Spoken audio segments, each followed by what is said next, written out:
안녕하세요, 육갑입니다. 저번 상편에 이어서 하편 이어가도록 할게요. 상편에서는 밀란의 현 상황에 대해서 알아봤다면 이번 하편에서는 밀란의 속사정에 대해서 좀 알아보려 합니다. 그 전에 구독과 좋아요 한 번씩 부탁드리고 시작할게요. 일단 이번 시즌 밀란의 내부 사정은 그닥 좋지 못합니다. 상황별로 나열하면 크게 두 가지인데, 첫 번째 잦은 감독 교체, 두 번째 경영진과 단장들의 불화. 첫 번째, 감독 교체는 2018-19 시즌이 끝나고 가투소가 사임합니다. 그리고 그 뒤에 지안파올로라는 감독이 새롭게 부임을 하는데, 아시다시피 이 양반이 초반에 진짜 팀을 어마무시하게 말아먹어서 잘리죠. 그리고 데려온 게 지금의 피올리입니다. 뭐 그럴 수 있어요. 네, 충분히 이렇게 감독 교체는 할 수 있는데, 그런데 이게 5달도 안 되는 시간에 벌어진 일이라서 놀라운 거죠. 그리고 밀란은 또다시 지금 새로운 감독을 부임시키려고 합니다. 이건 뒷부분에 다시 좀 자세하게 다룰게요. 두 번째, 경영진과 단장들의 불화. 이건 좀 시간이 지난 일이긴 합니다. 일단 2019-20 시즌이 시작하기 전에 레오나르도가 밀란의 CEO 가지디스와의 불화로 팀을 나가서 파리 생제르맹으로 향하고, 그 자리를 말디니가 맡고 즈보니미르 보반이 새롭게 CFO로 밀란에 부임을 하게 됩니다. 당시 보반은 피파에서 사무차장으로서 일을 굉장히 잘하는 사람이었습니다. 근데 그런 피파를 뒤로하고 AC밀란으로 옵니다.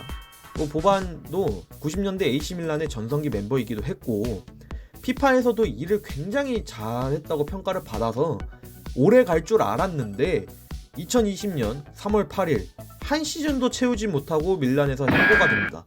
해고 직후 보반은 인터뷰에서 이런 말을 합니다. 밀란 경영진은 북한의 독재 정권과 같다. 우리에게 어떠한 경고의 메시지도 전하지 않은 건 매우 무례하고 품위 없는 짓이다. 이는 밀란의 스타일이 아니다. 적어도 우리가 기억했던 밀란의 스타일은 이렇지 않았다. 12월에 밀란은 이미 랑닉과 계약을 맺은 상태였다. 그에게는 행운을 빌어줄 수 있지만 그들은 이에 대해 내게 말해줄 필요는 있었다. 이미 경영진 측은 보반과 말디니에 대한 불신이 있었다는 거죠. 실제로 그 경영진과 단장 측들에서 이제 좀 소통하는 단계에서 좀 불화가 좀 있었다고 합니다. 하지만 이들에게 얘기를 하지 않고 새로운 인물과 접촉을 했기에 보반도 이제 빡이 친 겁니다. 거기에 더해 말디니 역시 지금 클럽 내에서 자리가 위태롭다는 전망이 있죠. 그리고 한 언론에서는 가지디스가 말디니에게 최근 다른 역할로 팀에 남아달라 했다고 하는데, 쉐도로프, 인자기, 가투소 등등 레전드 돌려막기에 이어서 이제 말디니까지 자존심을 깎아내린다면 AS 로마에서 토티와 데로시가 당한 것처럼 진짜 난리가 날 것 같긴 합니다. 하지만 단순히 여기서 문제가 그치지 않고 또 다른 문제로 이어집니다. 일단 보반이 해고될 시점으로 돌아가 보면 당시 세리에 A는 중단 상황이었습니다. 때문에 보반과 말디니가 합심해서 데려온 질라탄은 스웨덴 집에서 이 소식을 들었다고 하는데, 그리고 그 뒤로 질라탄과 밀란은 이번 시즌까지다 라는 내용의 기사가 장난 아니게 많이 쏟아집니다. 그리고 최근 나폴리전이 끝나고 인터뷰에서 질라탄이 거의 그냥 직접적으로 얘기를 합니다. 우리는 클럽에서 무슨 일이 일어나고 있는지 지켜볼 것이다. 솔직히 다음 시즌 밀란에서 나를 보지 못할 것이다. 이브라이모비치는 유로파 리그를 위해 뛰는 선수가 아니다. 밀란도 유로파 리그에 속할 팀도 아니다. 느낌 바로 오지 않나요? 이미 질라탄이 온 시점에도 밀란은 11위였습니다. 현실적으로 리그 중반 정도의 순위가 11위면 챔스 노리기 힘들다는 건 저보다 질라탄이 더 잘 알겠죠. 그래서 계약에도 1년 연장 옵션이 들어가 있지 않았나 싶은데 사실상 엎어진 느낌입니다. 질라탄이 컴백해서 했던 인터뷰 느낌과는 정반대의 느낌이죠.